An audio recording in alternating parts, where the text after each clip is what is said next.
YT family ఎలా ఉన్నారు అందరూ? ఈరోజు మా ఇంట్లో రొయ్యల కర్రీ అండి. మేము రొయ్యల కర్రీని ఎలా చేసుకుంటామో చూసేయండి. రొయ్యలు అనేవి మా అమ్మమ్మ ఇచ్చి పంపించింది. మా ఆయన మా అమ్మమ్మ వాళ్ళ ఊరికి వెళ్ళారన్నమాట. ఇంకా అక్కడ కొని ఇచ్చి పంపించిందంట. 2 kgs అనేవి ఉంటాయి, చాలా పెద్ద పెద్ద రొయ్యలు. నేను చిన్నప్పుడు రొయ్యలు అనేది తినేదాన్ని కాదు. వాటిని చూస్తే నాకు ఏవో పురుగులు అనేవి గుర్తొచ్చేవన్నమాట.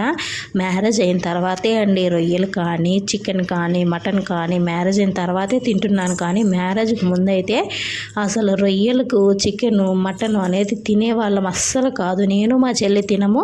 ఇంకా మా అమ్మ మా నాన్న మా తమ్ముడు అయితే తింటారు. అది కూడా సండే కూడా మేము అంతగా తెచ్చుకోమన్నమాట. ఇంకా మేము తినం కాబట్టి వాళ్ళు ఒక్కొక్కసారి తెచ్చుకుంటారు, లేకపోతే వెజ్తోనే కానించేస్తాం. ఇక్కడ రొయ్యల్ని బాగా క్లీన్ చేసుకున్న తర్వాత నేనేం చేశానంటే, అందులో వాటర్ ఎక్కువ ఉంటుంది కాబట్టి ఫస్ట్ కొంచెం ఆయిల్ వేసుకొని వేరొక బాణల్లో ఇంకా ఆయిల్ అంతా అంటే వేరొక బాణలో మగ్గిస్తున్నాను. ఆయిల్ అంతా పీల్చుకొని వాటర్ వచ్చేస్తుంది. తర్వాత ఫ్రై చేసుకుంటే అంటే పులుసు చేసుకుంటే బాగుంటుందని ఇంకొక పక్క టమాటా ఎర్రగడ్డ అయితే వాడుస్తున్నాను. అంటే ఏం లేదు, సింపుల్ అండి. ఆయిల్ పోసుకుంటాం కదా, ఆయిల్ పోసుకున్న తర్వాత ఆనియన్స్ వేసి బాగా ఫ్రై చేసి, ఆనియన్ ఫ్రై అయిన తర్వాత టమాటా వేసి, టమాటా కూడా బాగా ఫ్రై మగ్గిన తర్వాత అల్లం వెల్లిగడ్డ పేస్ట్ వేసుకొని కొంచెం బాగా ఫ్రై చేసుకోవాలి. కరివేపాకు కూడా వేసుకోవాలండి. కరివేపాకు కర్రీస్లో వేసుకుంటేనే టేస్ట్ ఫ్లేవర్ అనేది బాగుంటుంది.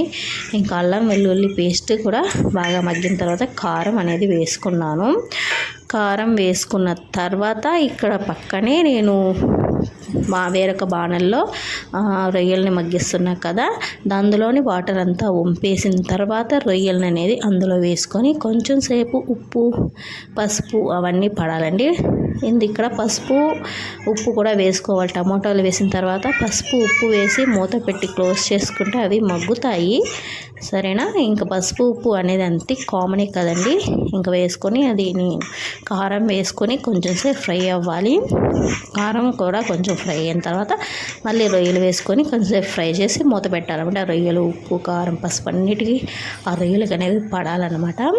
రొయ్యల్ని బాగా క్లీన్ చేసుకున్న తర్వాత పసుపు నీటిలో 5 minutes నానబెట్టిన తర్వాత ఇలా మీరు ప్రాసెస్ చేసుకుంటే అప్పుడే స్మెల్ అనేది రాదు. ఫస్ట్ టైం రొయ్యలు కర్రీ చేసినప్పుడు పసుపు ఎక్కువ వేసేసి రొయ్యలకి పసుపే అంటే పసుపు ఎక్కువ అయిపోయిందనమాట. పసుపు డామినేట్ చేసేసింది రొయ్యల్ని. అలాగా అంత చండాలంగా చేశాను. అందుకని ఈసారి మా అత్త ఏం చేయమంటే ఆవిడ నాకు వచ్చో రానట్టు విధంగా ఎలా ఏంటి అనే విధంగా మాట్లాడారు. ఇంక నేనే చేసేసాను.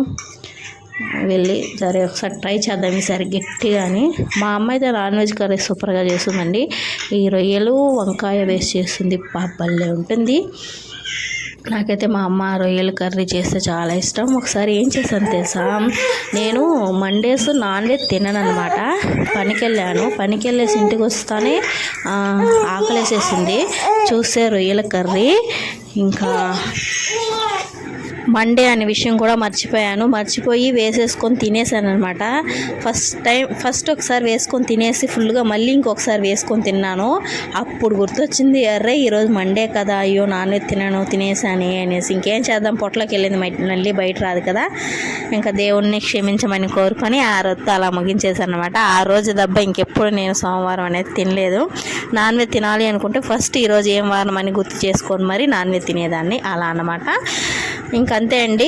మనం రొయ్యల్ని బాగా టమాటా అది కారంలో ఫ్రై చేసుకున్న తర్వాత వాటర్ వేసుకొని మగ్గించుకుంటే రొయ్యల కర్రీ రెడీ.